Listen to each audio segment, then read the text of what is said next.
Hello mummy. Hello hello पूजा बिटिया, कैसी है तू? मैं अच्छी हूँ मम्मी। आप बताओ घर में सब कैसे हैं?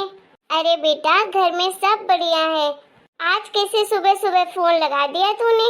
कुछ नहीं मम्मी, सारा काम हो गया था तो मैंने सोचा थोड़ी देर आपसे बात कर लेती हूँ।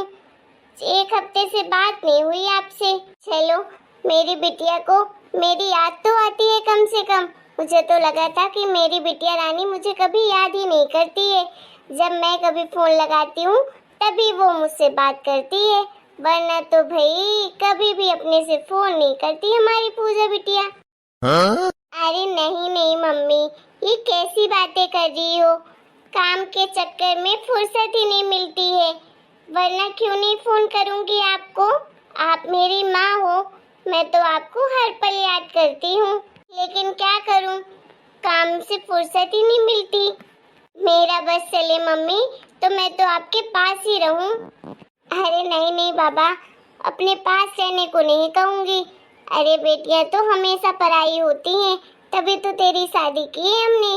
मैं तो चाहती हूँ भगवान से बस यही मांगती हूँ कि मेरी बेटी के ससुराल में सब राजी खुशी रहे, हमेशा खुश रहे हमारी पूजा। अच्छा ये बता बिटिया, तू बोलती है कि पूरा दिन काम में बिजी रहती है।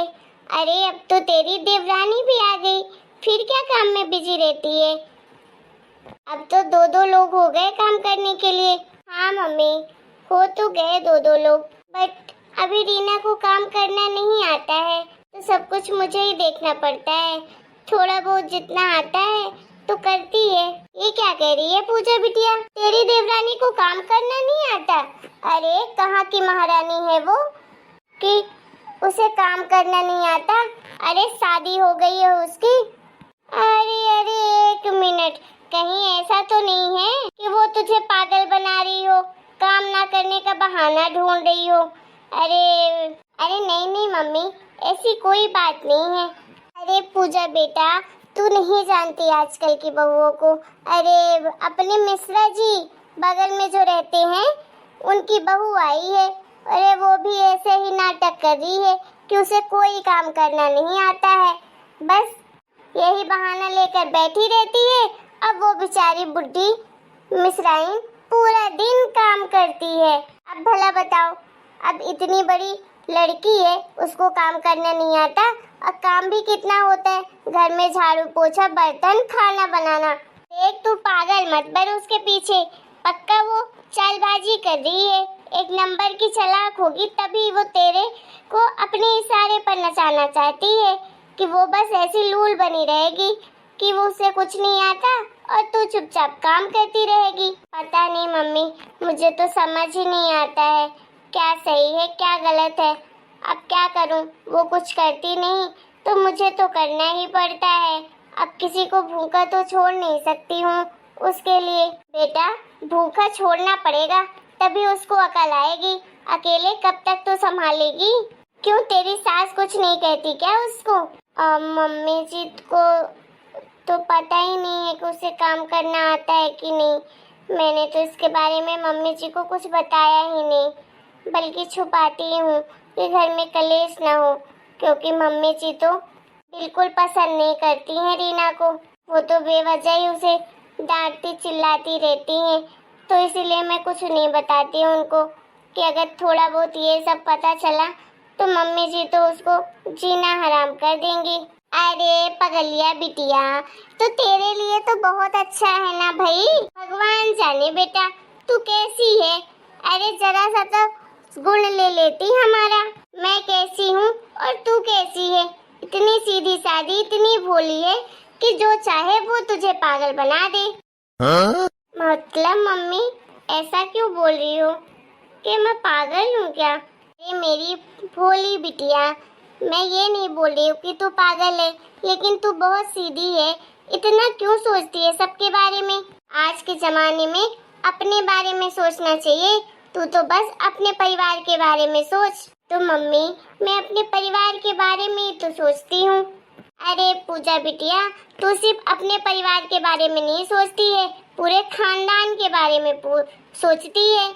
तुझे सबसे पहले अपने पति और अपने बच्चे पर ध्यान देना पड़ेगा और अपने ऊपर उसके बारे में सोच।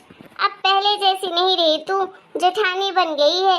अरे जेठानियों को तो हुक्म होता है घर पे, उन्हीं का राज चलता है। भगवान जाने तेरा क्या है। और तेरे लिए तो सबसे अच्छा काम यही है कि तेरी सास तो वैसे भी तेरी देवरानी को पसंद नहीं करती, क्योंकि उसने लव मैरिज शादी की है। अभी तो अपने छोटे बेटे से भी नाराज होगी तेरी सास। तो यही तो मौका है कि अपनी सास को अपने बस में कर ले। जिंदगी भर बैठकर राज करेगी, राज। जो पूरा दिन काम में बिजी रहती है ना, ये सब करने की तुझे जरूरत नहीं पड़ेगी। फिर देखना कैसे तेरी देवरानी गिन्नी की तरह काम करती है पूरा दिन, और सिर्फ तू राज करेगी उस घर में। एक गिलास पानी के लिए भी तुझे कोई नहीं बोलेगा, क्योंकि तू तो वैसे भी अपनी सास की नजर में बहुत अच्छी है। और एक बात, अपनी देवरानी की गलतियों को छुपाने की जरूरत नहीं है, बल्कि बढ़ा चढ़ाकर बताने की जरूरत है। अपनी सास से एक एक बात बता उसकी, जो जो वो करती है। फिर देखना वो दिन दूर नहीं जिस दिन छोटे बेटे और छोटी बहू को तेरी सास घर से बाहर निकाल फेंकेगी, और फिर पूरे खानदान की प्यारी बहू तू बन जाएगी। करोड़ों पर अरबों में राज करेगी। जितनी प्रॉपर्टी तेरे ससुराल में है वो सब तेरी हो जाएगी, समझी? मम्मी जी आप? हाँ मैं। क्या हुआ बहू? मम्मी रखती हूँ। अरे कुछ पूछ रही हूँ, इतना चौंक क्यों गई मुझे देखकर? अरे बोलोगी बड़ी बहू, क्यों ऐसे भूत बनकर खड़ी हो? अरे कुछ नहीं माँ जी, वो तुम्हें आपको देखकर शौक हो गई, क्योंकि आप इतनी जल्दी किसी दिन नहीं आती ना गार्डन से, और आज इतनी जल्दी आ गई।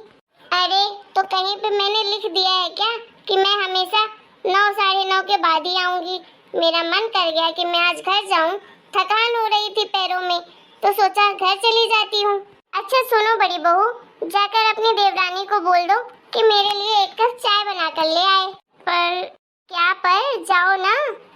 वो मम्मी जी अभी तो देवरानी जी सो रही हैं, तो चाय कौन बनाएगा? मैं ही बना देती हूँ। अदरक वाली चाय पीनी है आपको? क्या वो महारानी सो रही है अभी तक?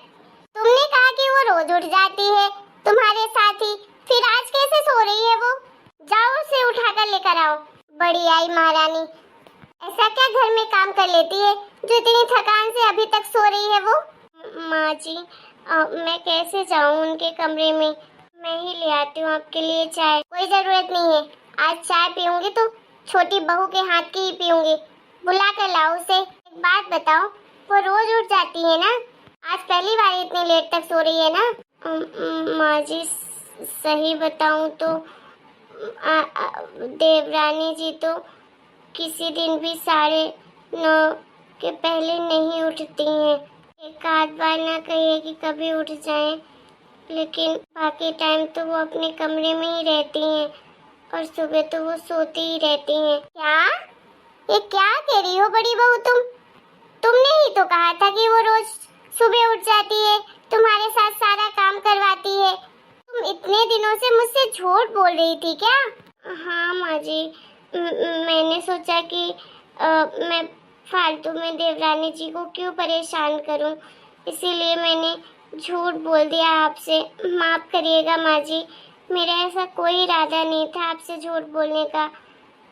वो तो देवरानी जी ने ही मुझे कसम दी कि मैं किसी से कुछ ना बताऊं कि वो कब उठती हैं कब नहीं उठती हैं, इसलिए बस मैं चुप थी, मैंने आपको कुछ नहीं बताया। लेकिन देवरानी जी तो देवर जी के ऑफिस के जाने के बाद ही उठती हैं। हे भगवान, मेरे तो करम ही फूटे थे कि ऐसी लड़की मेरे घर की बहू बनी है। आने दो आज छोटे बेटे को, बताती हूँ मैं कि क्या कमी रह गई थी मेरे परवरिश में कि ऐसी चुड़ैल बहू को मेरे घर की बहू बनाकर ले आया है। माँ जी आप गुस्सा मत करिए, नहीं तो आपका बीपी हाई हो जाएगा। रुकिए, मैं आपके लिए अभी फटाफट बना कर लाती हूँ चाय। ठीक है बहू, आप आएगा ना मजा? मम्मी बिल्कुल आपने सही कहा है, जैसे आप बोलोगे मैं वैसा ही करूँगी। अब माँ जी मेरी ये बात सुनकर छोटी देवरानी जी पर तो बहुत गुस्सा करने वाली हैं। बेचारी मेरी बड़ी बहू को देख लो, बिना कहे पूरा दिन काम करती रहती है। और इस महारानी को देख लो कि अभी 15 दिन नहीं हुए इस घर में, लेकिन महारानियों की तरह रहती है। आराम से खाएगी, पड़ी रहेगी। घर में किसी काम धाम से उसे कोई लेना देना नहीं है। मैं तो ये सब बर्दाश्त नहीं करने वाली हूँ, चाहे कुछ भी हो जाए। उसे अगर इस घर में रहना है तो तौर तरीके तो सीखने ही पड़ेंगे। माँ बाप ने क्या इतना भी नहीं सिखाया कि शादी के बाद ससुराल जाएगी तो ससुराल में कैसे रहते हैं? ये इतना तो हर माँ बाप सिखाते हैं अपनी बेटियों को। हेलो दोस्तों, आपको हमारा आज का वीडियो कैसा लगा?